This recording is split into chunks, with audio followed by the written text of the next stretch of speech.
नमस्कार। जय सिया राम। हमारे इस YouTube चैनल कर्मसु कौशलम पर आपका स्वागत है। मैं सेवाराम कुकरेजा। मित्रों, आज तक हम आध्यात्मिक विषय पर बात करते आए हैं, परंतु आज हम कुछ चुनाव पर बात करेंगे, क्योंकि इस समय देश में चुनाव हो रहे हैं और ये लोकतंत्र का महापर्व है। तो इस पर बात ना करना बेईमानी होगा। तो हम पहले मोदी जी के कार्यकाल को देखते हैं, क्योंकि मोदी जी पिछले 10 साल से सत्ता में है।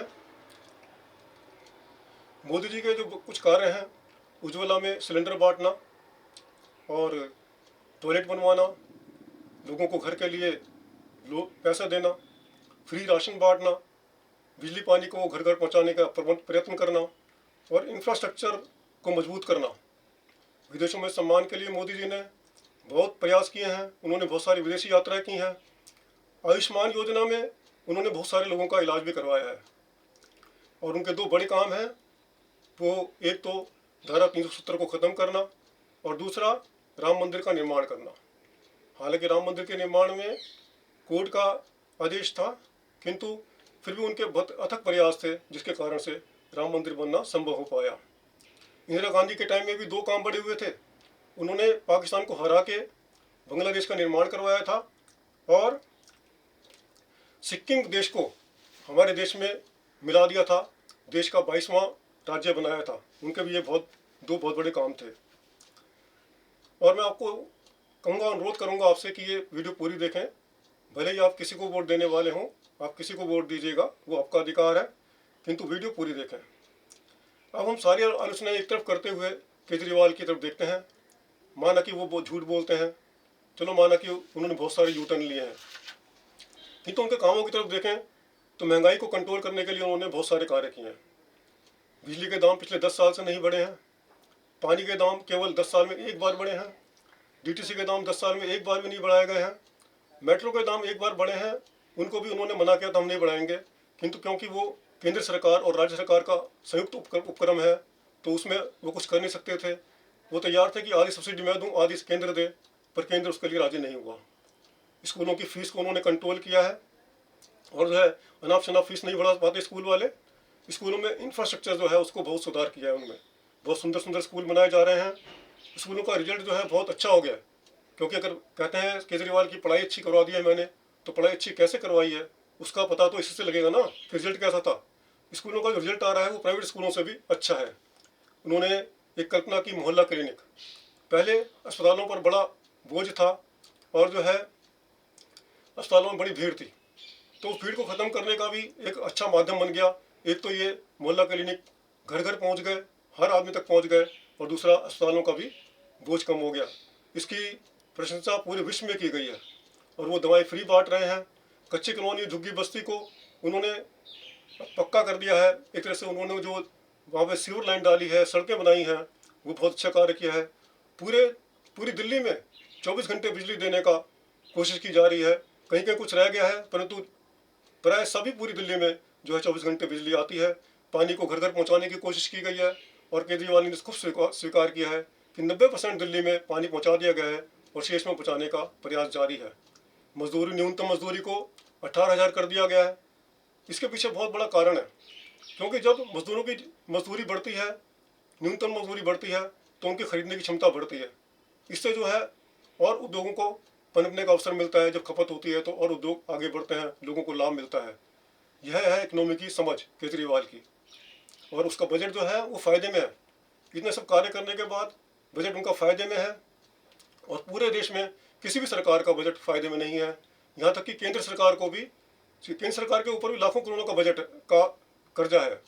यदि हम तुलना करें मोदी जी की और केजरीवाल के काम की, तो हम देखेंगे कि महंगाई पर केजरीवाल ने पूर्णतः रोक लगाई हुई है, सफलता पाई है रोक लगाने में, किंतु मोदी जी इस मामले में बिल्कुल विफल रहे हैं। देश में महंगाई आसमान छू रही है, लोग परेशान हैं। भ्रष्टाचार के ऊपर जाएं तो पूरे देश में भ्रष्टाचार फैला हुआ है, उसमें कोई कमी नहीं आई है। और यदि केजरीवाल के कार्यों की तरफ देखा जाए, उसकी सीमा को देखा जाए, तो एक बार व्यापारी उनके पास गए और उनसे कहा कि आपके अफसर हमारे पास आते हैं होली दिवाली मांगने के लिए, तो ये क्यों आते हैं? तो उन्होंने कहा नहीं आएंगे। पर बाद में उन्होंने सोचा कि मेरे कहने से क्यों नहीं जाएंगे, जाएंगे तो मैं ऑर्डर करूँगा, फाड़ के फेंक देंगे। उन्होंने एक व्हाट्सअप नंबर जारी किया कि मैं व्हाट्सअप नंबर जारी कर रहा हूँ, व्यापारियों आपके पास जो भी आए, ये जो भी अफसर आता है उसका एक फ़ोटो खींच के मेरे को भेज देना, और जो है वो हमें उसकी लोकेशन पता लग जाएगी, हम उसके ऊपर कार्रवाई करेंगे। और जो है उसके बाद कोई टैक्स का ऑफिसर व्यापारियों के पास नहीं पहुंचा। बेरोजगारी को देखा जाए तो ये केंद्र का विषय है और मोदी जी इसमें बिल्कुल असफल रहे हैं। कुछ लोग जो कि इंजीनियर वगैरह हैं, कुछ टेक्निकल हैं, और जो जिनके पास डिग्रियां हैं, जो टेक्निकल काम की डिग्रियां हैं, उनको तो फिर भी कार्य मिल रहा है, परंतु आम आदमी के लिए कोई जॉब नहीं है। शिक्षा के क्षेत्र में देखा जाए तो कोई विशेष नहीं किया है मोदी जी ने। पीछे मोदी जी ने अपने शिक्षा मंत्री से बयान दिलवाया था कि हम देश के 10,000 स्कूलों को ठीक करेंगे। देश में 10,000 नहीं, 10 लाख सरकारी स्कूल हैं। 10,000 स्कूलों को ठीक करने से क्या होगा? अब केजरीवाल ने वादा किया है अपने घोषणा पत्र में कि हम देश के 10 लाख स्कूलों को 5 साल में ठीक करेंगे, और बाकायदा उन्होंने कैलकुलेशन बताई है कैसे ठीक किया जाएगा।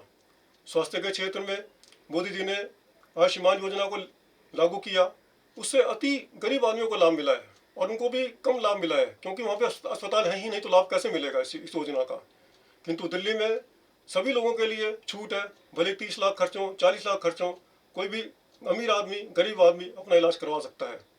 न्याय व्यवस्था को देखें तो उसमें कोई अधिक सुधार नहीं हुआ है, वही 5 साल में, 10 साल में जो है केसों का निपटारा किया जा रहा है।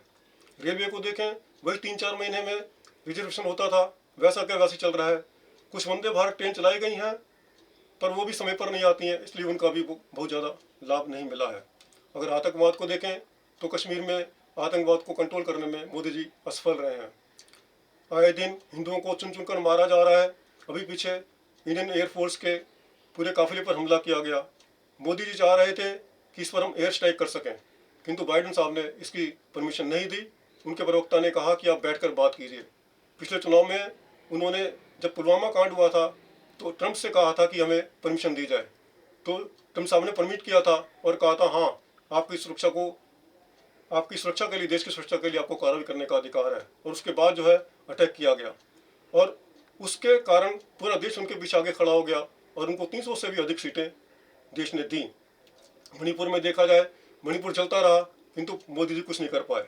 जबकि केजरीवाल की तरफ देखा जाए तो पंजाब में एक आतंकवादी आया, अमृतपाल सिंह, वो विदेशों में था, पर जब उसने देखा कि आम आदमी पार्टी का शासन होने वाला है, सरकार बदलने वाली है, तो वो पंजाब में आके बैठ गया और उसने खालिस्तान का नारा लगाया और बहुत सारे समर्थक अपने इकट्ठे कर लिए। उनके एक समर्थक को पुलिस ने पकड़कर बंद किया, परंतु थाने पर उन्होंने आक्रमण कर दिया सारे हथियार लेके, और उसको छुड़ा के ले गए। उस समय तो पुलिस ने कार्रवाई नहीं की, क्योंकि देश का मामला, सुरक्षा का मामला था, लोगों का मामला था।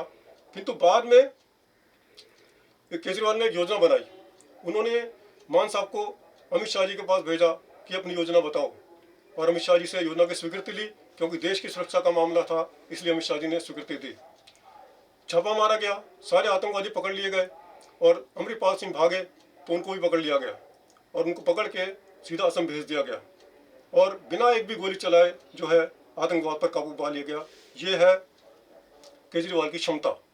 अब कोरोना काल पे आते हैं। देखा जाए तो हमारी सरकार ने उस पर कोरोना के टीके बनाने के लिए, कोरोना की दवाई बनाने के लिए 1 रुपये भी खर्च नहीं किया। यह हलफनामा हमारी केंद्र सरकार ने सुप्रीम कोर्ट में दिया है। इतना बड़ा देश, और उसके ऊपर 1 रुपया भी खर्च नहीं किया गया उस रिसर्च के ऊपर। उनके लापरवाही के चलते देश में 40-45 लाख लोगों की मृत्यु हुई। ऐसा यूएनओ ने भी कहा, न्यूयॉर्क टाइम्स ने भी कहा, और देश के जो जानकार हैं मेडिकल क्षेत्र के, उन्होंने भी कहा इतनी मृत्यु भारत में हुई है।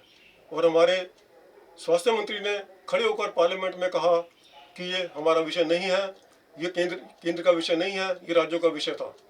ये शर्म की बात है कि देश के स्वास्थ्य मंत्री ऐसा बयान दे रहे हैं, जो कि उनके पूरे देश में लोग मर रहे हैं और वो इस प्रकार का बयान दे रहे हैं। और जबकि दिल्ली सरकार ने इसमें कोरोना काल में 10 लाख लोगों को खाना खिलाया, उनकी बिजली का, उनकी दवाई का, हर तरह का इंतजाम किया, छोटे से छोटे आदमी का जो है ख्याल रखा गया। और जो है अब हम इलेक्ट्रल बॉन्ड पर आते हैं। इलेक्ट्रल बॉन्ड को क्या कहेंगे आप? यह जो है ईडी छापे मारकर मोदी जी को चंदा दिलवा रही है, और जो है उनको भ्रष्ट कंपनियों से चंदा दिलवा रही है, और अपने लिए भी करोड़ों रुपए इकट्ठा कर रही है। यह कि देश के लिए ऐसी स्थिति है? अब ये देखिए कि जो हो रहा है ये देश के लिए वर्स्ट स्थिति है, बहुत खराब स्थिति है ये। अब केजरीवाल को गिरफ्तार कर लिया गया, और क्यों? चुनाव से पहले इनको इसलिए गिरफ्तार किया गया क्योंकि वो प्रचार ना कर सकें और कांग्रेस को टारगेट कर सके मोदी जी, क्योंकि कांग्रेस जो है सॉफ्ट टारगेट है। किंतु भारत के न्यायालय ने उसका ध्यान रखा, सुप्रीम कोर्ट ने उनको छोड़ा, और जो है किसी प्रकार से ये लोकतंत्र की रक्षा के लिए वो एक अच्छा कदम था। तो पर ये सरकार ने अच्छा नहीं किया, एक तरह से उनको गिरफ्तार करना लोकतंत्र की गिरफ्तारी है। जब चीन पे आते हैं, वैसे मोदी जी ने बहुत प्रयास किए हैं विदेशों में, जो अपने साख बनाने के भारत की, उनके विदेश मंत्री ने बड़े प्रयास किए हैं, किंतु चीन पर बोलते समय मोदी जी कुछ नहीं बोलते। और जब उनके विदेश मंत्री से पूछा गया कि आप कुछ बयान दीजिए, तो उन्होंने कहा चीन इतनी बड़ी व्यवस्था है, उसके बारे में हम क्या बोल सकते हैं। जबकि केजरीवाल को जब पूछा गया एक बार, तो उन्होंने कहा कि इंडिया लाखों करोड़ रुपए का फायदा पहुंचा रहा है चीन को व्यापार में। अगर चीन से व्यापार बंद कर दिया जाए तो घुटनों पे आ जाएगा। और मैं तो यहाँ तक कहता हूँ, अगर वो घुटनों पे आ जाएगा तो वो डोकलाम पर ही नहीं, वो मानसरोवर पर भी बात करेगा। और क्योंकि मानसरोवर शंकर भगवान हमारे हैं, चीन के नहीं है। अब पीछे जो मोदी जी ने बयान दिए, हिंदू मुस्लिम के ऊपर बहुत बयान दिए, हिंदू मुस्लिम कर रहे हैं, इससे क्या होगा देश का? इससे कुछ होने वाला नहीं है। वो कह रहे हैं कि मंगलसूत्र छीन के हिंदुओं के मुस्लिमों को बांटे जाएंगे। क्या ये कभी हुआ है? 65 साल के 70 साल के कांग्रेस के शासन में, विपक्ष के शासन में कभी ऐसा हुआ है? हिंदू डरा हुआ है? क्यों डरा हुआ है हिंदू? इतनी बड़ी सेना, इतनी बड़ी सुरक्षा, आखिर हिंदू डरा हुआ क्यों है? यह हिंदू मुस्लिम करने से देश नहीं चलता। श्रीलंका में देखा गया, श्रीलंका में भी गोटाबया की जो सरकार थी वो भी हिंदू मुस्लिम कर रही थी, और वहाँ पे लाले बढ़ गए खाने के भी। और अंत में दोनों ने मिलके, वहाँ पे विपक्ष वहाँ का तमिल है और मुस्लिम है, जो वहाँ के अल्पसंख्यक हैं, और वहाँ के जो मूल नागरिक हैं वो सिंगलिक बौद्ध हैं। दोनों ने बाद में मिलके उनको पद से हटा दिया, तभी वहाँ पे शांति हुई। इस प्रकार से अमेरिका में देखा जाए तो अब्राहम लिंकन ने इस गोरे काले की व्यवस्था को ख़त्म किया, क्योंकि उन्होंने देखा कि इसके व्यवस्था के चलते देश आगे नहीं जा रहा है। जो तब व्यवस्था खत्म हो गई, उस समय अमेरिका इतना टॉप पर नहीं था, और आज अमेरिका देश का पूरे विश्व का नंबर 1 देश बना हुआ है। इसीलिए देश में शांति जरूरी है। बिना शांति के देश का विकास नहीं होगा। देश के पूरे लोग, देश के सभी लोग जब मिलकर चलेंगे, मिलकर काम करेंगे, तभी देश आगे बढ़ सकता है। पीछे मैं कथा में गया, बापू मुरारी की कथा थी। बापू मुरारी अक्सर कहता है कि मेरी 1-2 कथा साल में सुना करो। मैं उनकी कथा सुनने गया, दिल्ली में इंडिया गेट पर कथा थी। उनका जो शीर्षक था कथा का, मानस आज़ादी का अमृत महोत्सव। अर्थात ये सरकारी काम था, ये तो सरकारी नारा था, उन्होंने अपने ऊपर लिया। पर अच्छी बात है, उनके बड़े अच्छे संबंध हैं मोदी जी से, दोनों गुजरात के हैं। पर मुरारी बापू के सबसे संबंध है, केजरीवाल से भी संबंध है उनके। वो अक्सर कहते हैं कि मोदी जी ने बहुत अच्छे काम किए हैं और कुछ काम होने भी बाकी भी हैं। 7वें दिन की कथा में उन्होंने कहा कि जो है, मैं आपसे आह्वान करता हूँ कि अब बहुत हो गया आज़ादी का अमृत महोत्सव। अब सब लोग एक हो जाओ और मिलकर बैठो और मंथन करो कि देश को आगे कैसे ले जाया जा सकता है। यह सभी को मंथन करना होगा, और जब सब मिलकर मंथन करेंगे तभी देश आगे जाएगा। और यदि उसमें से विष निकलेगा, मंथन में से विष निकलता है अमृत से पहले, तो उसको पीने वाला भी कोई ना कोई पैदा हो जाएगा। यह संयोग की बात है कि इस समय विपक्ष इकट्ठा हुआ पड़ा है, और जो है वो मंथन कर रहा है, वो एक कार्यक्रम देगा देश को कि क्या किया जाए। मैं तो यही कहता हूँ कि बीजेपी के लोग भी आगे आए और उस मंथन की प्रक्रिया में शामिल हों, और जो है उसके युवा नेता कुछ जो नहीं कर पा रहे हैं वो आगे कुछ करें, क्योंकि सब जब मिलकर काम करेंगे तभी आगे बढ़ा जा सकता है। इस व्यवस्था में केजरीवाल, अखिलेश यादव, तेजस्वी यादव, ममता, राहुल गांधी, उमर अब्दुल्ला, ये सब लोग देश की अगली जनरेशन के नेता हैं, मोदी जी की अगली जनरेशन के नेता हैं। बीजेपी के भी लोग, युवा नेता आगे निकल के आए और मंथन करें कि जो है देश को आगे कैसे ले जाया जा सकता है। और जो जहर की बात है, वो जहर पीने के लिए तो एक केजरीवाल है ही, शुरू से जहर पीता आ रहा है। कोई झापड़ मार रहा है, कोई उनको गाली दे रहा है, कोई उनको शाही फेंक रहा है। झुग्गी झोपड़ी में लोग उनकी पिटाई करते थे जब वो अपना NGO चलाया करते थे। विष पीने वाला तो पहले ही हमारे पास है। तो इसलिए जो है हमें देश में मंथन करने की जरूरत है, और देश को आगे ले जाने के लिए ये बहुत आवश्यक है। ये वीडियो थोड़ा सा लंबा होगा, पर आप थोड़ा सा धैर्य रख के इसको देख सकते हैं, नहीं तो दो पार्ट में देख सकते हैं इसको। अब मैं दिल्ली वालों से कुछ बात करना चाहूँगा। दिल्ली वालों आपने 70 सीटें या लगभग 70 सीटें थी, 67 और एक बारी और 62 सीटें थी, लगभग सारी सीटें आपने केजरीवाल को दी और 7 सीटें आपने मोदी जी को दी लोकसभा के लिए। आपका विचार यही था कि केंद्र में मोदी जी सरकार चलाएं और दिल्ली में केजरीवाल सरकार चलाएं। पर जैसे ही केजरीवाल जीते 2015 में इन्होंने कानून बना दिया एक कि सारा अधिकार दिल्ली पर हमारा होगा। यह लोकतंत्र का अपहरण था। इसको चैलेंज किया गया सुप्रीम कोर्ट में केजरीवाल के द्वारा। जब चैलेंज हो गया तो सुप्रीम कोर्ट ने केजरीवाल के पक्ष में निर्णय दिया कि जो है ये नहीं होना चाहिए और जो है केजरीवाल पर ही अधिकार है, इसका केजरीवाल का अधिकार है इस पर। तो सुप्रीम कोर्ट के आदेश के आते ही इन्होंने क्या किया कि एक अध्यादेश पारित किया कि ऐसा नहीं हो सकता, इस पर दिल्ली पर हमारा अधिकार है, और उसके बाद में उसको कानून बना दिया गया। ये लोकतंत्र का अपहरण था, यह आपके अधिकार को छीना गया था, यह आपके वोट का अपमान किया गया था। आप इस बात का ध्यान रखिएगा, अगर आप वोट देने जा रहे हैं तो ये ध्यान रखिए कि आपके साथ आपके लोकतंत्र को छीन लिया गया है। अब और इनके जो मंत्री हैं, इनके जो एमपी हैं, जो 7 एमपी, वो इस काम में उनको मदद करते हैं। वो एलजी साहब से मिलके केजरीवाल को किस प्रकार से काम से रोका जाए, किस प्रकार काम ना करने दिया जाए, इसके प्रयास करते हैं। जीटीबी हॉस्पिटल में एक बार निर्णय लिया गया केजरीवाल सरकार द्वारा कि 90% लोगों को, 80% लोगों को, दिल्ली के लोगों को जो है रिजर्वेशन दिया जाएगा, क्योंकि दिल्ली के लोगों को इलाज कराने में मुश्किल होती है, क्योंकि बाहर के लोग बहुत आते हैं। मैं खुद अपना अनुभव बताऊं कि मेरे छोटे भाई की पत्नी 7 दिन तक LNJP अस्पताल में पड़ी रही, क्योंकि उसके लिए कोई व्यवस्था नहीं थी, अवसर नहीं था, क्योंकि वो ऑपरेशन टेबल की होती थी और कहता था कि बाहर से एक आदमी और आ गया, अर्जेंट केस आ गया, आपका कल करेंगे ऑपरेशन। करते करते 7 दिन तक तब ऑपरेशन टेबल के ऊपर रही। पर इन लोगों ने क्या किया, मनोज तिवारी और इन्होंने 7 एमपी मिलके हाई कोर्ट गए और हाई कोर्ट में अपील की इस निर्णय के खिलाफ, और हाई कोर्ट ने निर्णय दिया कि नहीं, ये ठीक कर रहे हैं एमपी, जो है इलाज पर सबका अधिकार है। चलो माना जाए सबका अधिकार है इलाज के ऊपर, पूरे देश का अधिकार है, एक करुणा भी कहती है कि सबका इलाज होना चाहिए, किंतु क्या ये एमपी मोदी साहब के पास गए कि उनको पूछने के लिए कि कुछ पैसे केजरीवाल को दे दी जाए? इतना खर्चा कर रहा है वो, दिल्ली वालों के फंड से, दिल्ली वालों के टैक्स से खर्चा कर रहा है वो अस्पतालों के ऊपर, और बाहर से लोग आ रहे हैं और दिल्ली वालों को इलाज नहीं मिल पा रहा, तो मोदी जी आप कुछ पैसा दे दें। किंतु नहीं, ये उनके पास नहीं गए।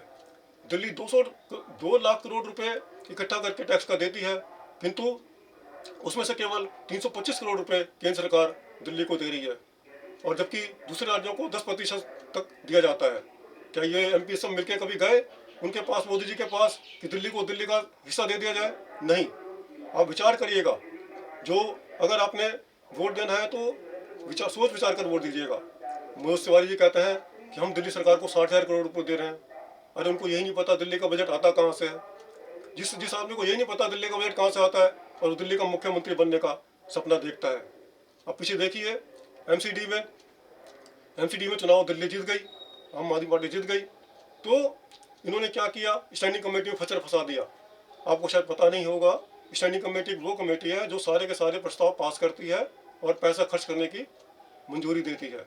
इन्होंने वहाँ पर कुछ ऐसा कर दिया कि मामला हाई कोर्ट में, सुप्रीम कोर्ट में पहुँच गया, और उसके बाद जो है वो स्टैंडिंग कमेटी बनी ही नहीं और ये कुछ कार्य कर ही नहीं पा रहे आम आदमी पार्टी वाले, और बाहर आके ये बोलते हैं कि देखो केजरीवाल काम नहीं कर रहा। इसका एक उदाहरण और भी है। पीछे अभी सिविल गार्ड को हटा दिया गया जो बसों में लगाए गए थे, और उसको हटाने के बाद एलजी साहब ने तो हटाया, और ये बीजेपी वाले उनके धरने में जाकर शामिल हो गए। वो धरना कर रहे थे केजरीवाल के खिलाफ कि देखो ये जो है ये आपको रख नहीं रहा ड्यूटी पे, ये इनका तमाशा है। लोकपाल बिल पास करके केजरीवाल ने एलजी साहब को भेजा हुआ है, परंतु लोकपाल बिल पास होने के बावजूद वो एलजी साहब पास नहीं कर रहे, और ये बाहर आके कह रहे हैं देखो केजरीवाल लोकपाल बिल पास नहीं करता है। इस प्रकार से कोरोना के समय आपने देखा कि आपके साथ कैसा भेदभाव किया गया। क्यों? क्योंकि आपने केजरीवाल को वोट किया था। आपके लोगों को, आपके परिजनों को ऑक्सीजन नहीं मिल पाई, और जब केजरीवाल ने खूब शोर मचाया और जब हाई कोर्ट गए तभी जाके आपके परिजनों को ऑक्सीजन मिल पाई। और जो है आप ये याद कर लीजिएगा अपने तड़पते हुए परिजनों को कि आपने जब वोट देंगे कि आपको कैसे जो है तंग किया गया था। आप ये याद रखिए कि अगर ये जीत गए तो ये विधानसभा को समाप्त कर देंगे और केजरीवाल समेत सारे आप नेताओं को जेल में डाल देंगे और आम आदमी पार्टी खत्म कर देंगे। आप लोकतंत्र की समाप्ति चाहते हैं या दो आदमियों का शासन चाहते हैं या लोकतंत्र की स्थापना चाहते हैं? आप ये विचार करके ही जो अपना वोट कीजिएगा। तो मैं अब यहाँ समाप्त करूँगा। आप यदि आपको ये वीडियो अच्छा लगा हो तो इसको शेयर करिएगा, सब्सक्राइब करिएगा।